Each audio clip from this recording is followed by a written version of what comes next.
List इन educated youth union ने अपने तय कार्यक्रम के मुताबिक 27 नवंबर को बेरोजगार महापंचायत का आयोजन किया। बेरोजगार महापंचायत में कांग्रेस सांसद राहुल गांधी के आने की बात कही गई थी। हालांकि राहुल गांधी इस महापंचायत में नहीं आ सके, लेकिन पूर्व मुख्यमंत्री कमलनाथ, राज्यसभा सांसद दिग्विजय सिंह एवं पूर्व केंद्र मंत्री जयराम रमेश का प्रतिनिधिमंडल राहुल गांधी की तरफ से महापंचायत में शामिल हुआ। आपको बता दें कि पिछले कई दिनों से नेशनल एजुकेटेड यूथ यूनियन के बैनर एमपीपीएससी एवं व्यापम के अभ्यर्थी परीक्षाओं में नियमित लाने के लिए लगातार प्रदर्शन कर रहे हैं। युवाओं द्वारा इंदौर से भोपाल तक पैदल मार्च भी किया जा रहा है। भारत जोड़ो यात्रा लेकर इंदौर पहुंचे राहुल गांधी ने बिजलपुर स्थित बेरोजगार महापंचायत में जाकर युवाओं से संवाद करने आने वाले थे, लेकिन उनकी जगह जयराम रमेश, दिग्विजय सिंह और कमलनाथ ने शिरकत की। बेरोजगार महापंचायत में युवाओं ने मंडल के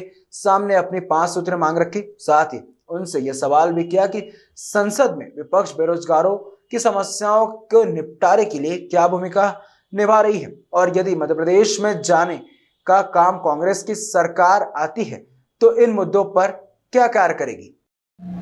बेरोजगार पंचायत में आप थे, क्या उम्मीद लेकर आए थे, क्या रहा? हमको राहुल जी से बहुत ज़्यादा उम्मीदें हैं। आई होप कि सर के थ्रू हमारी बातें राहुल सर तक पहुँचे, इसलिए हमने राहुल सर के लिए सर से सारी चीज़ें कही है कि हमारी बेरोज़गारी दूर की जाए। हम जितने भी एजुकेटेड स्टूडेंट्स हैं, हम लोगों की सारी बेरोज़गारी दूर करके हमारे लिए पोस्ट निकाली जाए। आई होप सो ये चीज़ें होगी। हम बहुत ज़्यादा उम्मीदें रखते हैं राहुल जी से। मैं मनीषा कुन्हारे, मैंने बी फार्मा किया है, मैं अभी भी बेरोज़गारी बैठी हुई हूँ, तो मैं बहुत ज़्यादा उम्मीदें करती हूँ कि सर, मैं पूरी घर को देखती हूँ, पूरी कंडीशन मेरे घर की मेरे ऊपर टिकी है, तो एक स्टूडेंट के ऊपर क्या रिस्पॉन्सिबिलिटी रहती है, ये चीज़ें हमारी जितनी भी जनता है उनसे आप पूछे जाए तो हम ये राहुल जी से उम्मीदें करते हैं कि एक स्टूडेंट पे क्या रिस्पॉन्सिबिलिटी रहती है, वो रिस्पॉन्सिबिलिटी की आसानी करी जाए कि उनको बेरोज़गारी दूर की जाए। हम बस यही उम्मीदें करते हैं। एसपीजी सुरक्षा की दृष्टि से उन्होंने यहाँ पर नहीं आने दिया, आपको क्या लगता है क्या होगा? ऐसा तो मुझे नहीं लगता है कि ये सुरक्षा के कारण राहुल जी को यहाँ पर आने नहीं दिया है। वैसे तो आना चाहिए था उनको, फेस टू फेस जितने भी स्टूडेंट्स हैं उनसे बात करना चाहिए थी, क्या परेशानियाँ हैं वो उनको सुनना चाहिए था, लेकिन राहुल जी नहीं आ पाए। ये चीज़ तो कुछ कहना नहीं चाहती हूँ, लेकिन जो भी है, जितने भी सर्स यहाँ पर आए थे, हमारे दिग्विजय सिंह जी, जितने भी सर हैं, उनके थ्रू बातें पहुँचाए, यही हम उम्मीदें करते हैं। कानून बनाई जिस प्रकार से चुनाव, मैंने सबसे पहले जीत जब मैं मुख्यमंत्री बना, जिस दिन मैंने शपथ ली, शायद आप जानते नहीं है, 2018 में जिस दिन मैंने शपथ ली उसके दूसरे दिन मैंने नियम बनाया कि जो निजी उद्योग है 70% लोग केवल स्थानीय लोगों को रोजगार देंगे, बनाया था। तो ये जो आप एक कानून की बात कर रहे हैं, एक की मत करिए, हमें तरह तरह के कानून बनाने पड़ेंगे अगर इनका भविष्य सुरक्षित रखना है।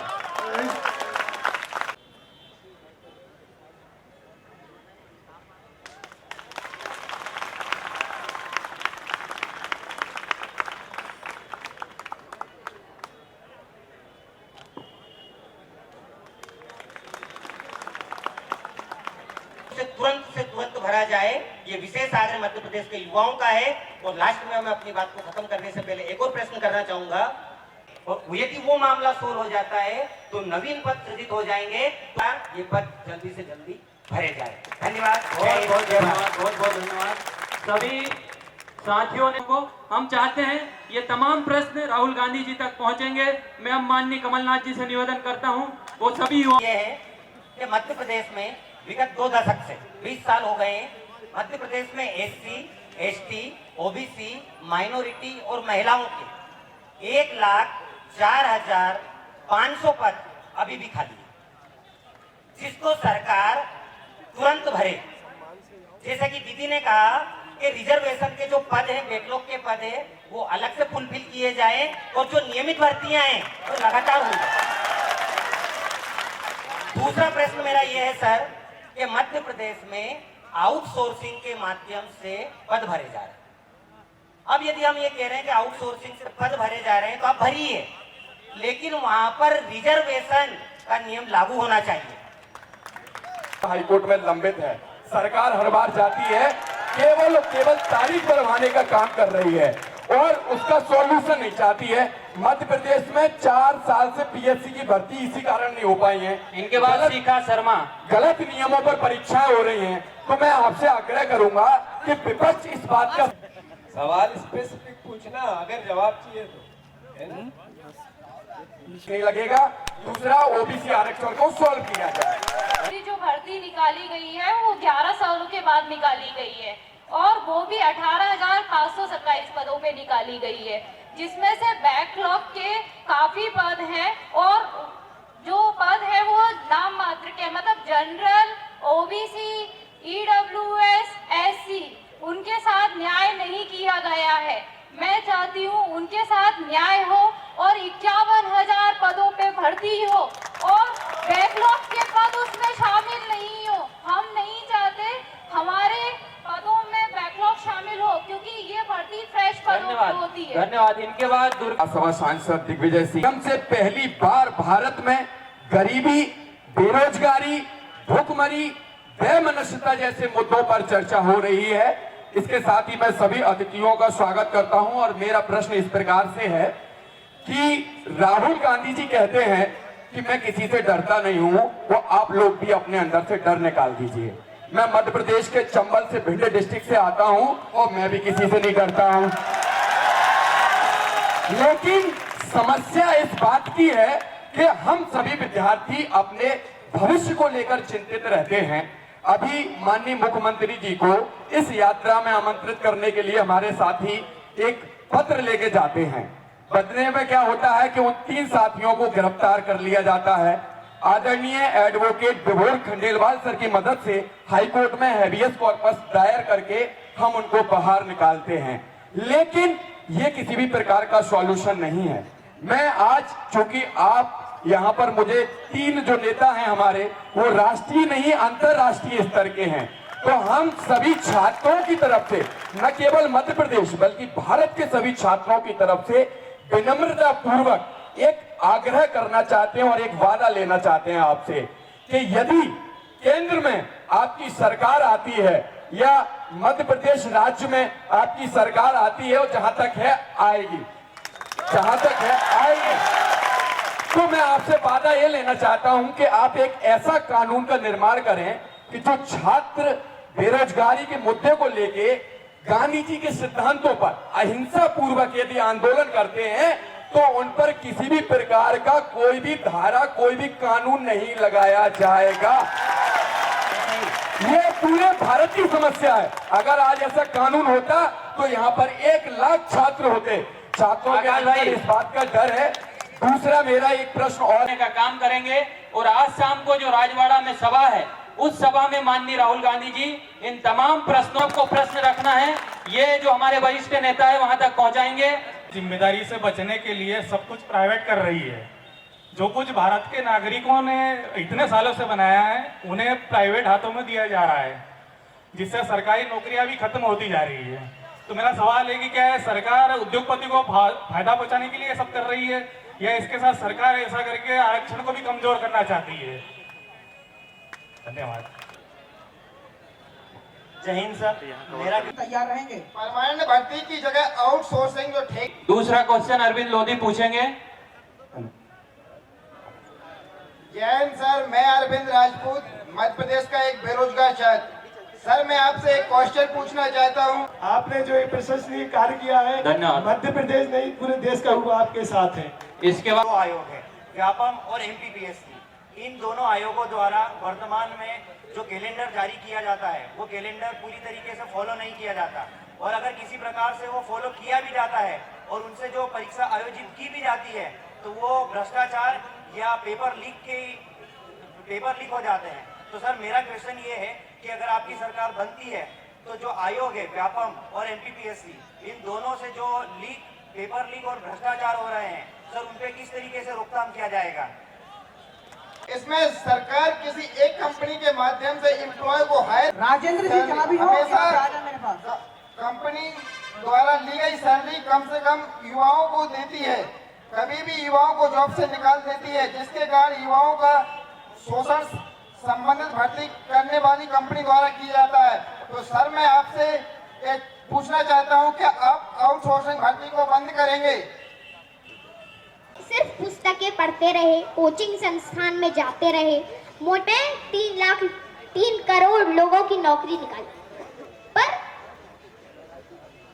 कुछ वर्ष पश्चात वो लोग किसी भी प्रकार से हमें झांसा देकर भर्तियां रद्द कर देते हैं, फिर से हमसे भर्तियां कराई जाती हैं। जो जिस प्रकार से हमारे साथ छलावा किया जा रहा है ये ठीक नहीं है युवाओं के साथ। और मैं चाहता हूँ कि हमारे साथ एक ऐसा कानून बनाया जाए कि प्रति वर्ष भर्तियां निकाली जाए और उसके 10 माह के अंदर भर्ती प्रक्रिया पूर्ण की जाए और हमें बिल्कुल ज्वाइनिंग दी जाए।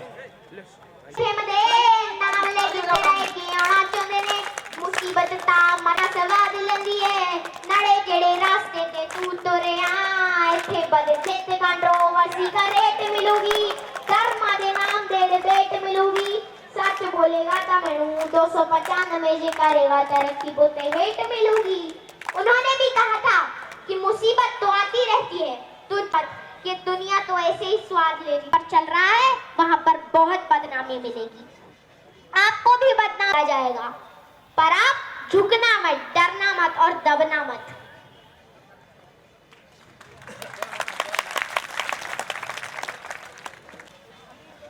ये उन माँ बाप की लड़ाई है जो हमेशा सोने से पहले एक सपना देखते हैं, कहीं भी काम करने और बेटियों का जीवन संवर जाएगा। सत्ता में बैठे लोग आपको संघर्ष करने वाले आप लोगों को देखकर मशहूर पंजाबी सिंगर सिद्धू मूसेवाला ने गाया कोड़ चंगी खड़े में चंगी तरह जानदा है कौन कास तो कुछ ते चांदी चमकोना चोदे ने कुछ तैनू फड़ थले लोना नारे पूरी करो 10 पुत तेरा है ते दौड़ कास तो चंगा बड़ा हंसदा सी जिंदा है और आप सब मेरी नजरों में दहल गई थी और आपको भी इस आंदोलन को उस उम्मीद तक ले जाना है कि सत्ता को आपके सामने झुकना पड़े और आपकी सारी मांगे पूरा करना पड़े। मैंने सुना है कि अधिकारी यहाँ के छात्रों को दबाने की कोशिश कर रहे हैं, आपकी बात नहीं सुन रहे हैं। जब मैं उनसे पूछना चाहती हूँ कि जब वो बेरोजगार थे तो वो भी तो अपने रोजगार की मांग कर रहे थे, मैं उनसे पूछना चाहती हूँ कि आज वो क्यों बदल रहे हैं। भगत सिंह जी ने कहा था कि छात्र वो नहीं होता जो सिर्फ पुस्तकें पढ़ता है, छात्र वो होता है जब देश पर कोई मुसीबत आ जाती है जिसका देश पर बुरा प्रभाव पड़ता है तो छात्रों को वहां मुखर होकर बोलना होता है और संघर्ष करना होता है। यह भी एक छात्र जीवन है। उनको मैंने जिंदा नहीं कहा, जो लाइब्रेरी में बैठे हैं उनको मैंने जिंदा नहीं कहा, जो कोचिंग में पढ़ रहे हैं उनको मैंने जिंदा नहीं कहा,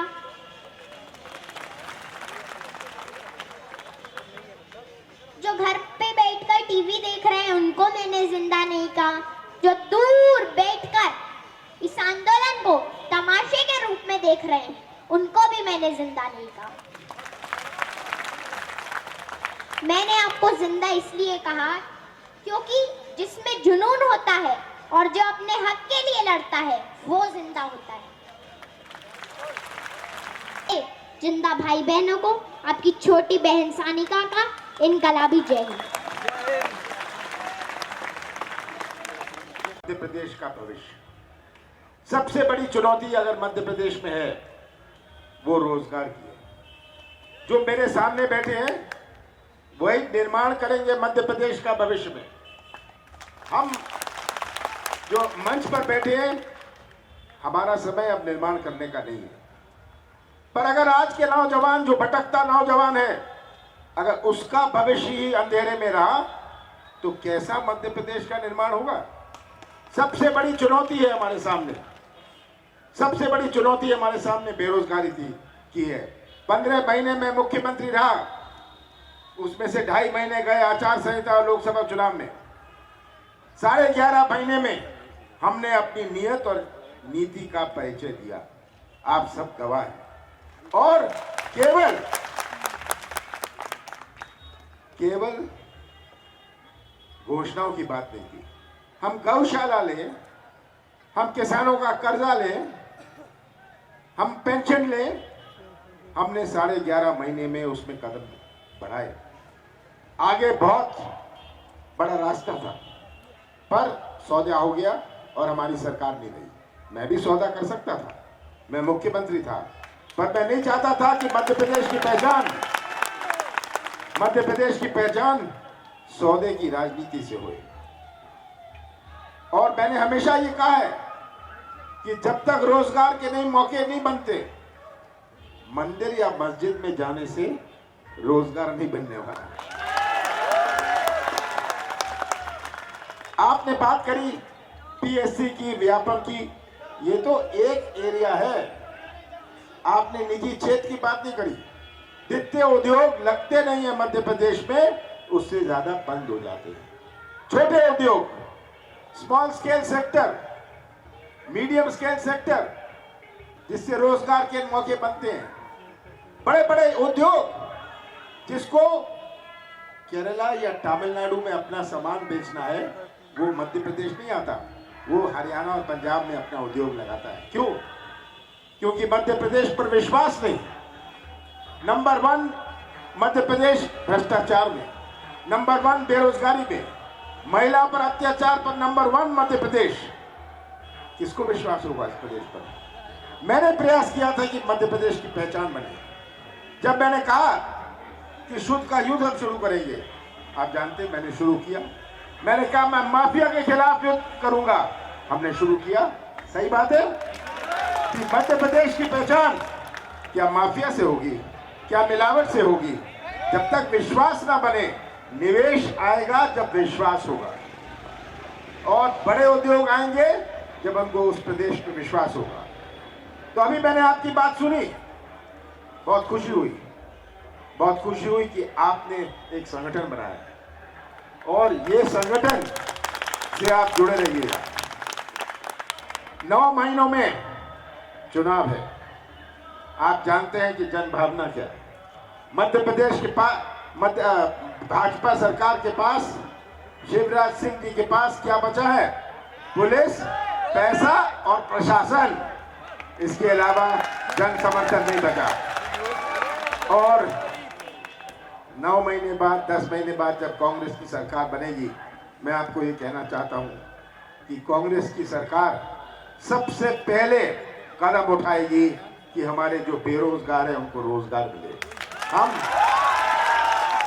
पीएससी की बात हो, व्यापम, पदोन्नति की बात हो, ये तो बुनियादी बात है।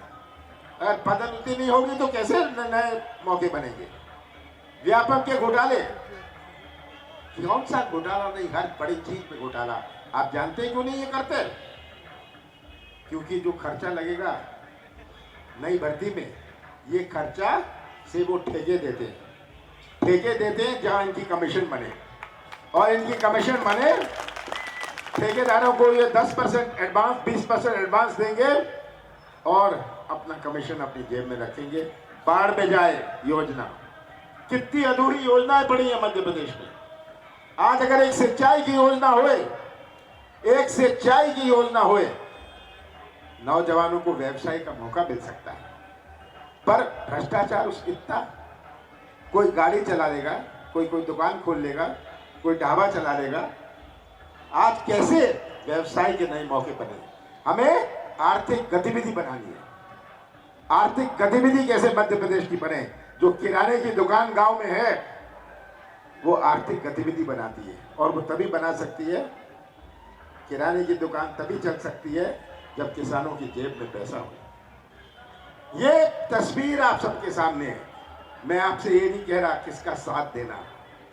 आप नौजवान हैं, अपना भविष्य सुरक्षित रखिएगा। ये मैं नहीं कह रहा कांग्रेस का साथ दीजिए, ये मैं नहीं कह रहा कमलनाथ का साथ दीजिए। मैं तो कह रहा हूं मध्य प्रदेश की तस्वीर अपने साथ सामने रख लीजिए और सच्चाई का साथ दीजिए, और सच्चाई ही आपका भविष्य सुरक्षित रखेगी। आपने अभी बहुत सारी बातें रखी, हम सब मिलकर राहुल जी तक ये आपकी बातें पहुंचाएंगे और मुझे विश्वास है कि आप सब की सच्चाई का साथ देते हुए फिर से एक नया मौका कांग्रेस को मिलेगा सरकार बनाने का और आपकी रक्षा करने का। बहुत बहुत धन्यवाद आप सबका।